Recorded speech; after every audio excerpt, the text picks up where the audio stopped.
नमस्कार दोस्तों, स्वागत है आपका daily one topic by AK YouTube channel पर। आरपीएससी फर्स्ट ग्रेड के लिए भारतीय राजनीतिक विचारकों में हम इस वीडियो नोट में बात करेंगे कौटिल्य ने अपनी न्याय व्यवस्था के बारे में क्या कहा है और कौटिल्य ने कानून के बारे में क्या विचार दिया है। तो दोस्तों अभी फॉर्म फिलअप हो ही रहे हैं फर्स्ट ग्रेड के और संभावना बनती है जैसे सेकंड ग्रेड में सिलेबस चेंज हुआ, हो सकता है फर्स्ट ग्रेड में भी सिलेबस में थोड़ा बहुत परिवर्तन हो। तो जैसे ही नया सिलेबस आ जाता है हम उस पर भी चर्चा करेंगे और उसी के अनुसार आपके लिए वीडियो नोट्स भी उपलब्ध करवाएंगे। तो फिलहाल हम बात करते हैं कौटिल्य की न्याय व्यवस्था के लिए। तो दोस्तों कौटिल्य की न्याय व्यवस्था के अंतर्गत आप ये जान लीजिए कि कौटिल्य ने न्याय व्यवस्था को इतनी प्राथमिकता दी है कि वो कहते हैं कि न्याय व्यवस्था किसी भी राज्य का क्या है, प्राण है। ध्यान में रखिएगा कि कौटिल्य न्याय व्यवस्था को प्राथमिकता देते हुए कहते हैं कि किसी भी राज्य का न्याय व्यवस्था जो है वो उस राज्य की प्राण है। ठीक है, मतलब प्राण है तो प्राण के अलावा तो कुछ बचा ही नहीं है। ठीक है, तो राज्य का प्राण माना है न्याय व्यवस्था को और कहते हैं कि जिस राज्य में, किसी भी राज्य में यदि न्याय व्यवस्था नहीं है, न्याय मिलने की प्रक्रिया नहीं है, तो वो राज्य किस ओर चला जाएगा, समाप्ति की ओर चला जाएगा, नष्ट हो जाएगा, वो राज्य जल्द ही समाप्त हो जाएगा। कहने का मतलब कौटिल्य ने राज्य न्याय व्यवस्था को राज्य का क्या माना, प्राण माना। दूसरी बात उन्होंने कहा कि जिस राज्य में न्याय अगर नहीं है तो वो राज्य जल्दी समाप्त हो जाएगा। अभी आपकी आंखों के सामने है लेकिन कुछ समय पश्चात उस राज्य के नामो निशान आपको नहीं मिलेंगे। ठीक है, कौटिल्य की न्याय प्रणाली के अंतर्गत कौटिल्य ने न्यायालय को, ठीक है, न्याय कहाँ पे मिलता है, न्यायालय में मिलता है। तो न्यायालय के दो प्रकार बताए हैं। कितने प्रकार बताए हैं? दो प्रकार बताए हैं। हर लाइन में आपके लिए प्रश्न है, हर लाइन में आपके लिए प्रश्न है। कौटिल्य की न्याय प्रणाली के अंतर्गत कौटिल्य ने न्यायालय के कितने प्रकार बताए? दो प्रकार बताए।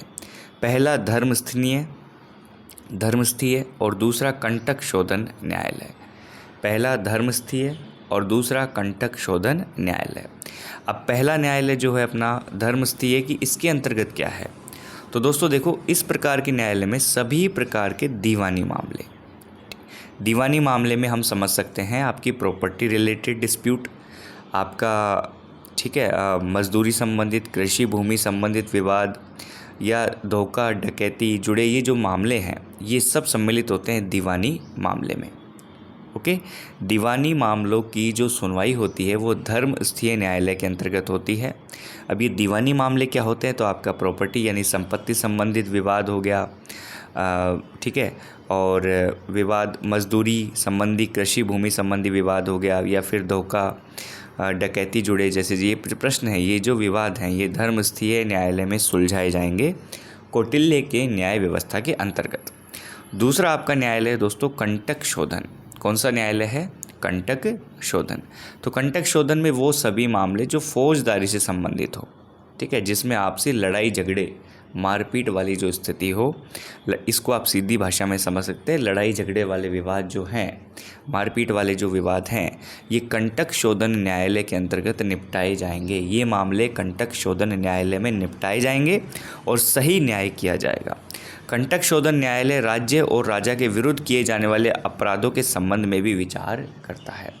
जो कंटक शोधन न्यायालय है ये राज्य और राजा के विरुद्ध यदि कोई अपराध कर रहा है तो इस संबंध में भी विचार कहाँ किया जाएगा? कंटक शोधन न्यायालय में। मान लीजिए प्रश्न आपके आ जाता है कि कंटक शोधन न्यायालय निम्न में से किस पर कार्रवाई करता था कौटिल्य के अनुसार? तो वहाँ पर आपको देखना है कि यदि राज्य और राजा के विरुद्ध कोई अपराध हो रहा है तो उसके संबंध का जो न्याय होगा, जो सुनवाई होगी, वो कहाँ होगी?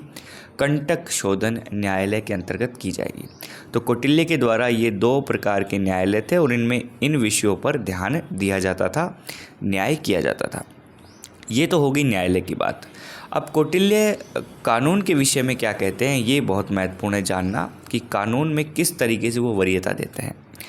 कौटिल्य कहते हैं कि धर्म कानून और व्यवहारिक कानून में यदि कोई आपस में विवाद है, कोई धार्मिक, ठीक है, व्यवहारिक, इन कानूनों में यदि आपस में विवाद है तो राजा क्या करेगा? देखिए, राजा को चाहिए कि वो धार्मिक कानून को प्राथमिकता दे और न्याय करे। मतलब न्याय तो करे लेकिन वो किस कानून को प्राथमिकता देगा? धार्मिक कानून को प्राथमिकता दे। उसी के अनुसार राजा निर्णय ले, मतलब धार्मिक कानून को प्राथमिकता दी गई है किसके अनुसार? कौटिल्य के अनुसार। फिर समझ लीजिए, कौटिल्य कहते हैं यदि कानूनों में आपस में विरोधाभास हो, व्यवहारिक कानून है, धार्मिक कानून है, ठीक है, इन कानूनों में यदि आपस में कोई मतभेद है, कोई विवाद है, तो राजा क्या करेगा? राजा को चाहिए कि वो धार्मिक कानून को प्राथमिकता दे और उसी के आधार पर न्याय करे। व्यवहारिक कानून को हटा दे साइड में, अनेक अन्य प्रकार के कानून को हटा दे साइड में, वो धार्मिक कानून को प्राथमिकता दे और न्याय करे। इसी के अनुसार राजा को निर्णय लेना चाहिए और धार्मिक कानून को प्राथमिकता देनी चाहिए।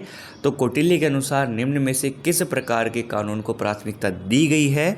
तो धार्मिक कानून को प्राथमिकता दी गई है। ठीक है। और रही न्याय की बात, और तो अरस्तु की तरह कौटिल्य भी न्याय के दो रूप में विश्वास करते हैं। पहला वितरणात्मक न्याय और दूसरा है सुधारात्मक न्याय। ठीक है। तो मतलब अरस्तु की तरह ही कौटिल्य न्याय के दो रूप मानते हैं, न्यायालय के दो रूप मानते हैं, न्याय के भी दो रूप मानते हैं। पहला वितरणात्मक न्याय जिसे, और दूसरा सुधारात्मक न्याय कहते हैं। ठीक है। तो दोस्तों ये कौटिल्य के ऊपर हमने आपको बताया कौटिल्य की न्याय व्यवस्था के बारे में।